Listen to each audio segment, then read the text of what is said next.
नमस्कार. सणहर्षाचे या मालिकेतील नवरात्र पर्वामध्ये आपणा सर्वांचं स्वागत.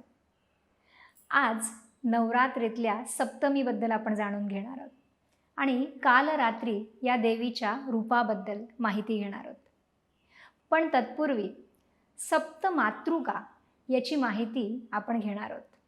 नवरात्रीचे 9 दिवस शक्तीचा जागर असतो. त्या शक्तीला जागवण्याचीच प्रक्रिया पूजा अर्चा आणि अन्य विधींमधून आपण करत असतो. आणि ती शक्ती जी जागते ती प्रत्येकाच्या आत. प्रत्येक पूजा अर्चा हीच प्रक्रिया आहे की स्वतःच्या आतल्या शक्तीला उत्तेजित करणं, स्वतःच्या आतमध्ये जे दोष आहेत त्याचं निर्दालन करणं आणि स्वच्छ शुद्ध अशा स्वरूपाचं ते चैतन्य आपण आपल्या रोजच्या जीवनामध्ये वापरणं. ते वापरल्यानंतरच आपण यशस्वी होऊ शकतो.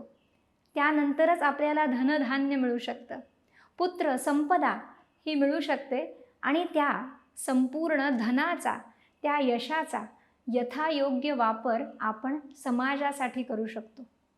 म्हणून सत्वगुण वाढायला हवेत, स्वतःमधले तमोगुण हे कमी व्हायला हवेत आणि अशा पद्धतीची शक्ती जागी व्हावी यासाठीच ह्या 9 दिवसांची आराधना. शक्ती म्हणजे स्त्री असं ढोबळमानाने आपण म्हणतो आणि आपल्याकडे स्त्रीचं महत्त्व हे अनन्यसाधारण सांगितलेलं आहे.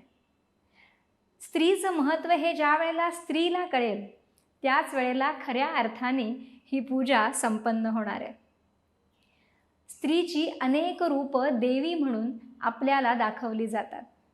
त्या देवीची आपण जेव्हा उपासना करतो तेव्हा समजून घ्या, त्या देवीची उपासना करताना आपल्या आतल्या त्या रूपाची उपासना आपण करत असतो. त्या रूपाची शुद्धी, त्या रूपाची सात्विकता वाढवत असतो आणि त्या रूपातले सगळे दोष काढून आपण त्याला प्रज्वलित करत असतो. ज्या वेळेला खऱ्या अर्थाने आपण हे करायला लागू त्यावेळेला ती देवी आपल्याला पावेल. तर आज अशीच देवीची, त्या मातेची 7 रूपं जी सप्तमातृका म्हणून आपण पुजतो त्याबद्दल आपण जाणून घेणार आहोत. मातृका म्हणजे आदिशक्तीची भिन्न भिन्न रूपं. पुरुष देवतांची शक्ती म्हणजे मातृका. म्हणजे ब्रह्माची शक्ती म्हणजे ब्रह्माणी, विष्णूची शक्ती म्हणजे वैष्णवी, शिवाची महेशाची शक्ती म्हणजे माहेश्वरी, कार्तिकेयापासून कौमारी, इंद्रापासून इंद्राणी किंवा ऐंद्री, वराह अवतारापासून वाराही आणि सात्वी चामुंडा. अशी ही 7 प्रकारची शक्ती. जेव्हा आपण देव म्हणतो आणि देवी म्हणतो तर देव आणि देवी म्हणजे पुरुष आणि प्रकृती. ही एक शक्ती आहे. जी धनप्रभारित आहे त्याला आपण देव म्हणतो आणि जी ऋणप्रभारित आहे त्याला आपण शक्ती म्हणतो किंवा देवी म्हणतो. संपूर्ण निसर्ग हा ह्या धन आणि ऋणाच्या मिलनातून निर्माण झालेला आहे. प्रत्येकाच्या शरीरामध्ये धन ऊर्जा देखील आहे आणि ऋण ऊर्जा देखील आहे. त्यामुळे आपल्याच आत असणारी ही पुरुष आणि प्रकृती, त्यातल्या या शक्तीची ही उपासना. जेव्हा जन्माने आपण स्त्री असतो तेव्हा आपल्यामध्ये ही शक्ती ही जास्त प्रमाणामध्ये असते. निसर्गाने स्त्री आणि पुरुषांना वेगवेगळं निर्माण केलेलं आहे. पुरुषामध्ये धनप्रभारित ऊर्जा जास्त आहे तर स्त्रीमध्ये ऋणप्रभारित. त्यामुळे ज्या वेळेला आपण ही उपासना करतो त्याचा परिणाम हा आपल्या शरीरावर आणि मनावर होत असतो. वराह पुराणामध्ये मानवी 8 दुर्गुणांचं प्रतिनिधित्व ह्या मातृका करतात असं म्हटलं गेलं आहे. म्हणजेच काय तर मानवात असणारे दुर्गुण त्याचं निर्दालन करणारी शक्ती ती म्हणजे मातृका. जसं की कामना ही योगेश्वरीशी जोडली गेली आहे. क्रोध हा माहेश्वरीशी जोडला गेला आहे. लोभ हा वैष्णवी देवीशी जोडला गेला आहे. मद हा ब्रह्माणीशी जोडला गेला आहे. मोह हा कौमारीशी जोडला गेला आहे. मत्सर हा इंद्राणीशी जोडला गेला आहे. पशुत्व हे चामुंडेशी जोडलं गेलं आहे आणि असूया ही वराहीशी जोडली गेली आहे. ह्या सगळ्या मनुष्याच्या आत असणाऱ्याच भावभावना आहेत. अगदी शैलपुत्री म्हणजे हिमालय कन्या ही देखील तीच आहे. स्कंद माता म्हणजे कार्तिकेयाची माता ही देखील तीच आहे. आणि कालरात्री किंवा भद्रकाली ही देखील तीच आहे. ही सगळी रूपं प्रत्येकाच्या आत आहेत आणि त्या प्रत्येक रूपाला शांत करण्यासाठी म्हणून आपण ही देवीची उपासना करत असतो. दक्षिण भारतामध्ये सप्तमातृकांची उपासना ही प्रचलित आहे. शिवाय नेपाळमध्ये देखील अशी उपासना केली जाते. दुर्गा सप्तशतीमध्ये अष्टमातृका असा उल्लेख आढळतो. देवीच्या महासरस्वती किंवा कौशिकी या रूपाचा तिथे अंतर्भाव केलेला आहे. या सप्तमातृका नक्की कोण आणि त्यांचा अवतार कसा आहे हे आपण समजून घेऊ. ब्रह्माणी किंवा ब्राह्मी ही सर्जनाची देवता आहे. कारण ब्रह्मदेव हा निर्मिती करणारा देव असल्यामुळे ब्राह्मी ही शक्ती सर्जनशील आहे. तिला पीत किंवा आरक्त वर्णा चतुरानना असं चित्रित केलेलं आहे. तिला 4 हस्त दाखवलेले आहेत. ब्रह्मदेवांप्रमाणेच ती देखील जपमाळा, कमंडलू, कमळ आणि पुस्तक धारण करते. तिचं वाहन हंस दाखवलेलं आहे. देवी वैष्णवी म्हणजे विष्णूची शक्ती आणि त्यामुळे ती संरक्षक देवता आहे, पालन करणारी आहे. ती गरुडावर बसलेली आणि श्यामलवर्णा चतुर्भुजा दाखवलेली आहे. तिच्या हातामध्ये शंख, चक्र, गदा आणि शारंग धनुष्य दाखवलेलं आहे. केयूर, किरीट यांनी ती वैष्णवी मंडित दिसते. माहेश्वरी ही महेशाची म्हणजे शिवाची शक्ती. माहेश्वरीला रौद्री, रुद्राणी, महेशी आणि शिवानी असं देखील म्हटलं जातं. माहेश्वरीचं वाहन नंदी आहे. ती चतुर्भुजा आहे, श्वेतवर्णा. त्रिनेत्र रूपातली ही देवी त्रिशूळ, डमरू, परशू आणि कपाल धारण करते. सर्पभूषणे, अर्धचंद्र आणि जटा मुकुट यांनी ती अलंकृत झालेली आहे. इंद्राणी जिला ऐंद्री किंवा महेंद्री किंवा वज्रिणी असंही म्हटलं जातं. स्वर्गाचे स्वामी देवराज इंद्र यांची ती शक्ती. कृष्णवर्ण अशी ऐरावतावर बसलेली ती ऐंद्री, जी द्विभुजा किंवा चतुर्भुजा रूपातही चित्रित केलेली आहे. तिला इंद्राप्रमाणे 1000 डोळे असल्याचं दाखवलं जातं. ती वज्र, अंकुश, पाश, कमळ हे धारण करते. विविध प्रकारच्या दागिन्यांनी सजलेली आणि किरीट मुकुट परिधान केलेली अशी इंद्राणी.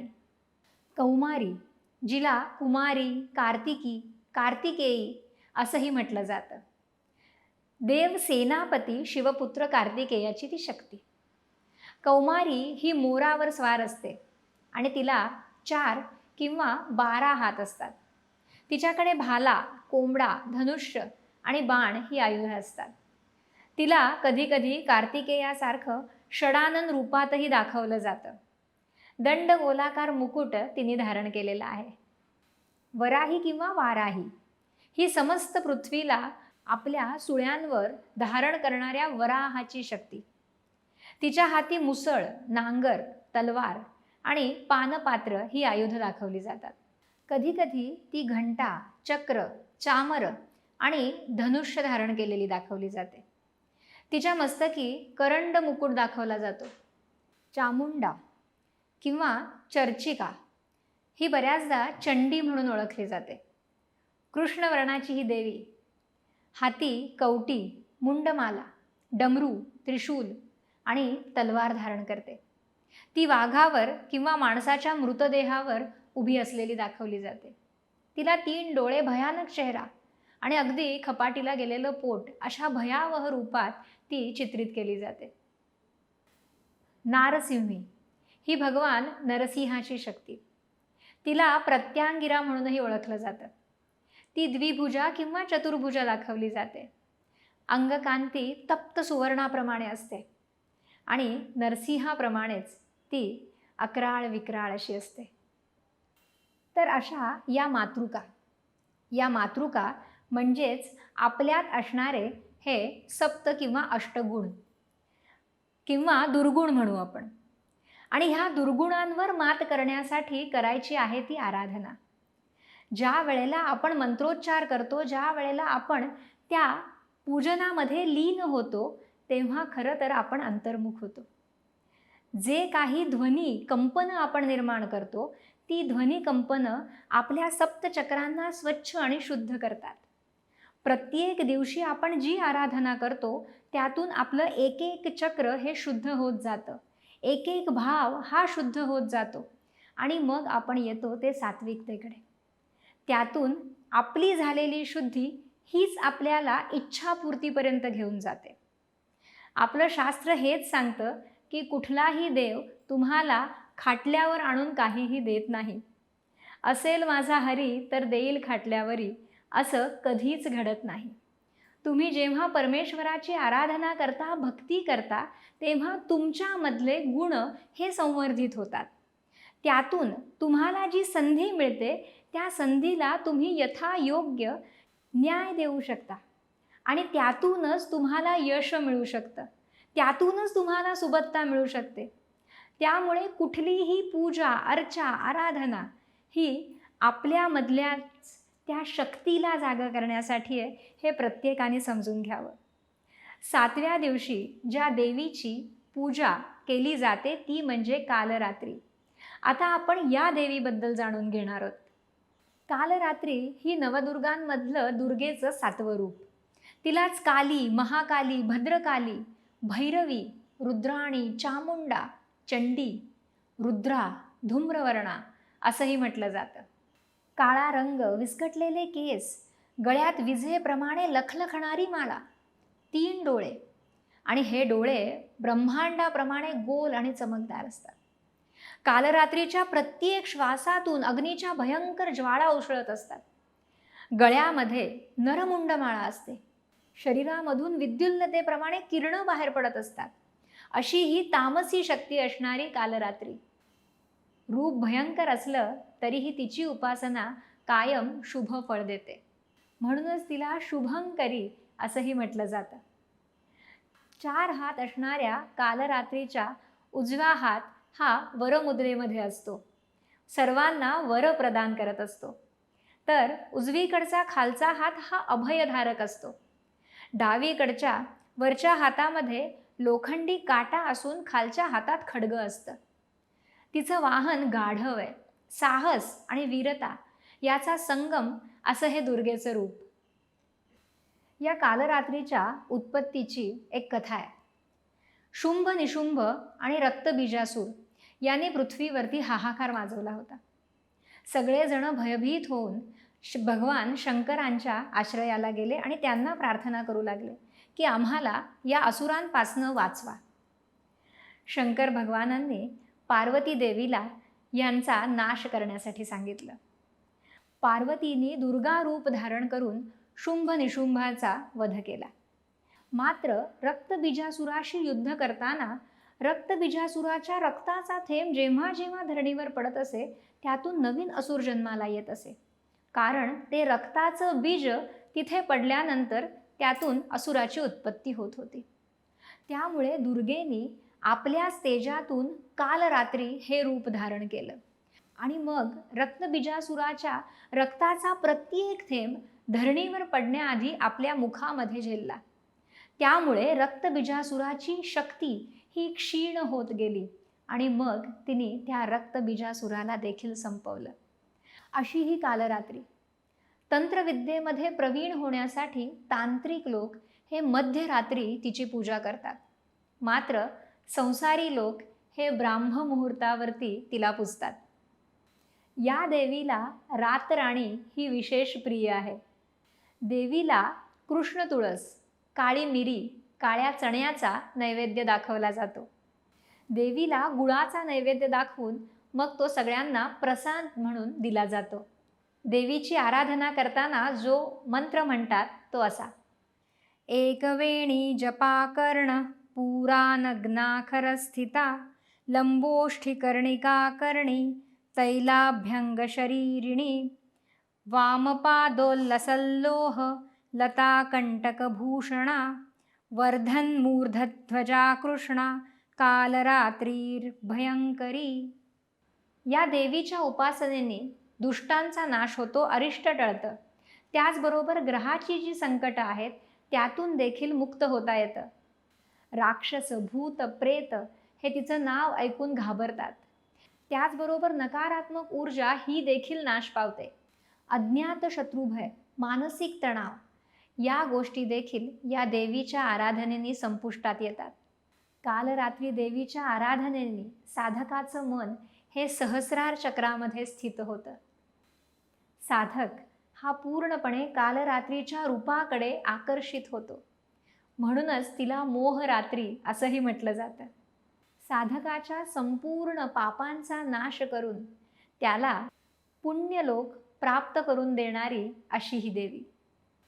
त्याचप्रमाणे आयुर्वेदामध्ये सांगितलेल्या नवदुर्गांपैकी 7वी दुर्गा कालरात्री म्हणजे नागदवण. ही वनस्पती सर्व प्रकारच्या रोगांचा नाश करते. मन आणि मेंदूचे विकार बरे करण्यासाठी उपयुक्त ठरते. त्यामुळे मेंदू तल्लख होऊन विजयश्री देखील ही वनस्पती मिळवून देते असं सांगितलं जातं. ही वनस्पती जर घरात लावली तर घरातल्या देखील नकारात्मक ऊर्जेचा नाश होतो आणि गृहसौख्य मिळतं. सर्व प्रकारच्या विषांवरती देखील ही अत्यंत उपयुक्त ठरते. तर अशी ही 7वी दुर्गा. देवीच्या निरनिराळ्या रूपांची आपण ह्या भागांमध्ये माहिती घेतोय. स्वतःच्या आत सुप्तावस्थेमध्ये असणारे सर्व दुर्गुण काढण्यासाठी, त्यांचं निर्दालन किंवा नाश करण्यासाठी तिची आराधना कशी करावी हे समजून घेतोय. तुम्ही निश्चितपणे याचा लाभ घेत असाल. तुमचे अनुभव आम्हाला नक्की कळवा. पुढच्या भागामध्ये अशीच नवीन माहिती घेऊन परत भेटणार आहोत. आपणा सर्वांना नवरात्रीच्या मनःपूर्वक शुभेच्छा. आज इथेच थांबूया. नमस्कार. साध्या आजारांपासून ते मोठ्या आजारांपर्यंत घरी राहून फक्त व्हॉट्सॲप किंवा ईमेलने माहिती पाठवून लागोलाग सुरू करता येणारे उपचार म्हणजे विनास्पर्श विनाऔषध केले जाणारे स्वयंपूर्ण उपचार. आजच संपर्क साधा.